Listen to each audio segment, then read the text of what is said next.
with Jacqueline Policastro in studio now. Normally, Jacqueline, we see you in Washington. You lead our Washington bureau, but it's good to see you here in Toledo. Thanks for having me. Working on a piece about human trafficking. And people who live in Toledo, Northwest Ohio, know that all too well, that this area really is a hub for that. Tell us about your story coming up in the next week and a half or so, and why you decided to tackle it. Well, you know, I was working with Senator Portman, and he talked to me about this new piece of legislation that he had coming out about missing children. And I started looking at the bill, and it was really bothering me because I was looking at the amount of children that go missing that wind up being involved in sex trafficking.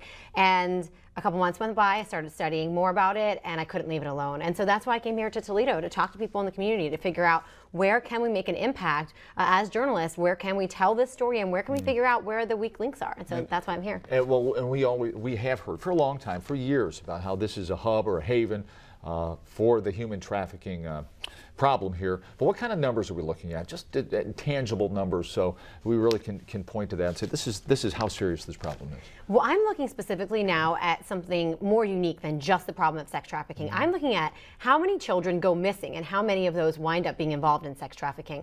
Across the nation, about 300,000 children go missing, and we now know that about 100,000 of them wind up being involved in sex trafficking. And I was talking to someone this week who put it in terms like this: if you watch Ohio State football, think about the entire stadium full of children involved in sex trafficking. Yeah. And that's just not something that we can turn our backs on, close our eyes, I know, when we look at. And that's a serious number. And who's out there? Is it people of all socioeconomic backgrounds who are getting these girls involved in this?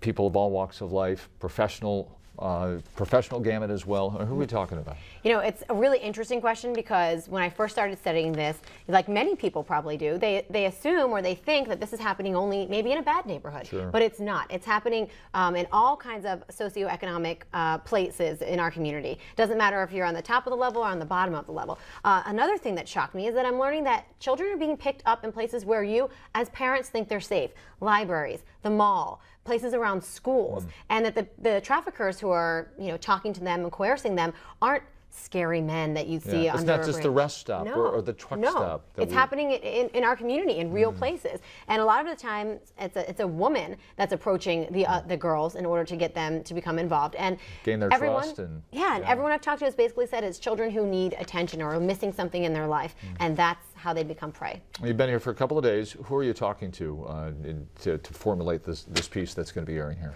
It's been a crazy few days. I've talked to 2 former FBI agents right now who are trying to work to get approval to participate in the community to help find these missing young girls. They have a wealth of knowledge and expertise, but there's red tape, and they're fighting that, and I'm working with them to try to get that message out there to see where they can become more involved. I've also met with victims of sex trafficking in our community. One woman, you know, her neck is cut with scars from when she was being trafficked, and someone actually tried to kill her. I mean, these are just real life people living in our community that are trying to turn around their own lives and working with victims now. I've also met with about a dozen people in our community who are working to combat this, to work with young girls and boys as well who are affected. But again, my message here is trying to transcend just the fact that, yes, we have a problem, but part of the problem is that we're not tracking these missing young women mostly, and maybe we can do a better job doing that. You've talked with Senator Portman,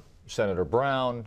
Teresa Fetter has long pushed for tougher legislation to crack down on this problem here at the state level. Do we know why this area is such a problem, is a haven for this activity? Yeah, well, first I want to mention, you mentioned Teresa. She has a new House bill. It's called House Bill 130 that she's working to push new legislation that should help some victims. And Senators Portman and Brown are working on legislation as well right now, this missing children. But what I've learned from talking to experts is that part of the problem is that we're in an area where highways kind of intersect. Right. And, you know, youth have fallen prey to that. And one of the toughest things is that when you take a young child out of where they're from and then move them somewhere else, they don't know where they are. They don't have a lot of options. So that's why it's so important that when they go missing in our area that has this problem, that we know people are coming in and taking our children from our area and bringing them other places to be trafficked, that we take a look at the fact that once they go missing, we only have a few days. Truly a few days, that's what experts are telling us, to be able to find them. So our community has the problem because of where it stands in the nation. That's what I've been told by experts. All right. In closing here, as your piece airs, what message would you have in talking to Senators Portman, Brown, Teresa Fetter at the state level? I mean, what message would you have for parents who have daughters, sons, 12, 13, 14, 15 years old? I mean, what is the message of Jacqueline Policastro's story?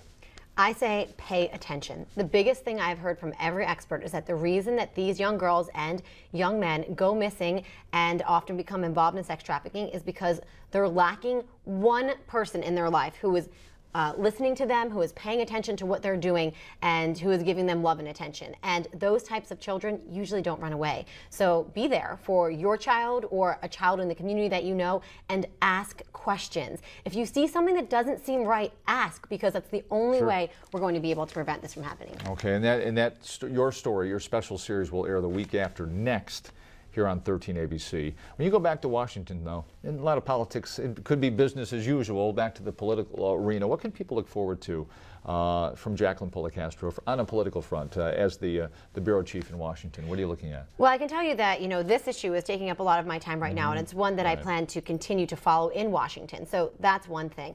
Then, we're really looking at a lot of the fiscal issues that are being broken down right now when it comes to budgets and when it comes to debt ceiling and those types of issues and what they mean for our community, because the bottom line is they're affecting everyone on the ground here. And that's really what's taking up a lot of our time right now. And midterm elections coming up. So, maybe some legislators will be more available to talk. And I'm a girl who loves to cover campaigns, so I'll be there for that for sure. Jacqueline Policastro, 13 ABC, Washington Bureau Chief. Once again, look for her story.